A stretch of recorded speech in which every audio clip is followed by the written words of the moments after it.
हरे Krishna. Logical Gita की 6th video में आपका स्वागत है। श्री गुरुदेव को प्रणाम। आइए श्री राधा गोविंद देव जी की कृपा से आज के प्रश्न पर चर्चा करते हैं। आपकी सेवा में नरहरि प्रहलाद दास। आज का प्रश्न है कि अच्छे लोगों के साथ बुरा क्यों होता है। हम सब अपने जीवन में बहुत अच्छा कर रहे होते हैं, फिर भी जब कुछ बुरा होता है तो या किसी अपने के साथ जिसको हम जानते हैं कि बहुत अच्छा व्यक्ति बुरा होता है तो हम कई बार विचलित हो जाते हैं और हम सोचते हैं कि अच्छे आदमियों के साथ भगवान बुरा क्यों करता है, भगवान है ही नहीं या भगवान पक्षपाती हैं। ऐसा कई बार हम सोचने लगते हैं। आइए एक एग्जाम्पल लेते हैं। जैसा कि मेरी कोशिश है कि हम लॉजिक्स के साथ किसी भी चीज़ को, किसी प्रश्न को डिस्कस करें। तो एक सिचुएशन देखते हैं कि एक बच्चा एग्जाम के दिन 12 घंटे पढ़ा पर फेल हो गया, और एक बच्चा सिर्फ 2 घंटे पढ़ा, बाकी समय खेलता रहा, फिर भी पास हो गया। ये ऐसा ही है ना कि भाई बुरा आदमी तो बहुत इंजॉय कर रहा है और अच्छे आदमी के साथ बुरा हो रहा है। अब आप इस स्टोरी को अगर सिर्फ इतना देखेंगे तो हाँ, भगवान नहीं है या भगवान निर्दयी है, या वो एग्जामिनर जिसने पेपर चेक किया, सपोज आप एग्जामिनर हो या आप भगवान हो, तो इसका मतलब आपने एक निंदनीय, एक क्रूर काम किया उस बच्चे को फेल करके जिसने 12 घंटे पढ़ाई की, है ना। लेकिन अगर हम, जैसे मैंने कहा, इसकी स्टोरी के पीछे जाके देखें, स्टोरी क्या है कि 1000 पेज की किताब थी जिसके ऊपर वो क्वेश्चन पेपर बना, और उस बच्चे ने सिर्फ 12 घंटे पढ़ाई की एग्जाम से पहले।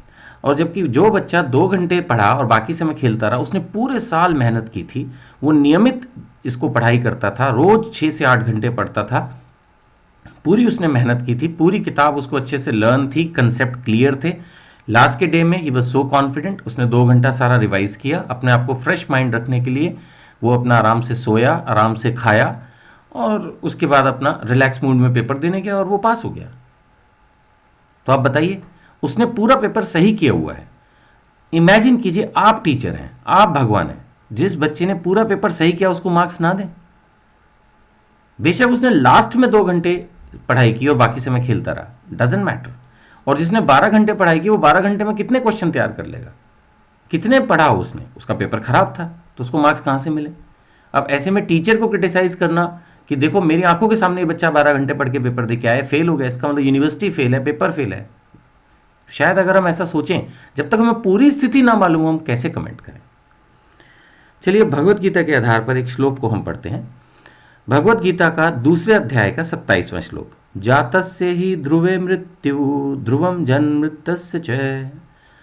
भगवत गीता में भगवान ने बताया कि जिसने जन्म लिया उसकी मृत्यु निश्चित है, और मृत्यु के पश्चात पुनर्जन्म भी निश्चित है।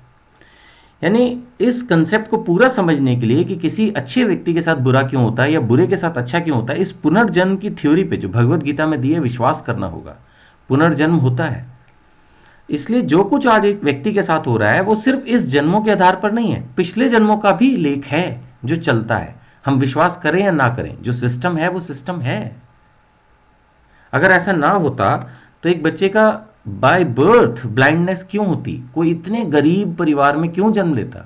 पिछले जन्मों का आधार है ना, क्योंकि उसने इस जन्म में तो अभी कर्म ही नहीं किया। जो बच्चा अभी ब्लाइंड बर्थ हुआ है जिसका, उसने तो इस जन्म में अभी कर्म किए ही नहीं, फिर उसको सजा क्यों। तो कहीं ना कहीं हम नहीं समझते, लेकिन पिछले जन्मों के आधार पर अब ये जो लोग आंदोलन करके जो है सारी प्रॉपर्टीज को जला देते हैं, लोगों को मार देते हैं और बुरे कर्म करते हैं, आपको क्या लगता है भगवान उनको छोड़ेंगे? ऐसी सजा मिलनी है उनको। अदरवाइज भगवान ने अपने भक्तों के बारे में क्या कहा है, योगक्षेम विहाम्यहम, 9वें अध्याय के 22वें श्लोक में, कि भक्तों की जो आवश्यकताएं होती हैं मैं उन्हें पूरा करता हूं और जो कुछ उनके पास है मैं उनकी रक्षा करता हूं। लेकिन अगर किसी ने पिछले जन्म में बहुत बुरे कर्म किए हुए हैं तो भगवान क्या कर सकते हैं, उसको थोड़ा दंड देना पड़ता है। वो थोड़ा या ज़्यादा उसके कर्मों के आधार पर, उसने कितने बुरे कर्म किए हुए उसके आधार पर उसको इस जन्म में सहना पड़ता है। चाहे वो इस जन्म में कितना भी अच्छा करे, जितना अच्छा करेगा उसके आधार पर उसकी प्रॉब्लम कम हो जाएगी। देखिए, जितना मैंने शास्त्रों का अध्ययन किया उसके आधार पर आपको बता रहा हूं कि भगवान अपने भक्तों की 1000 मुसीबतें जो उनके कर्मों के आधार पर मिलनी है उसको एक छोटी सी दिक्कत में बदल देते हैं।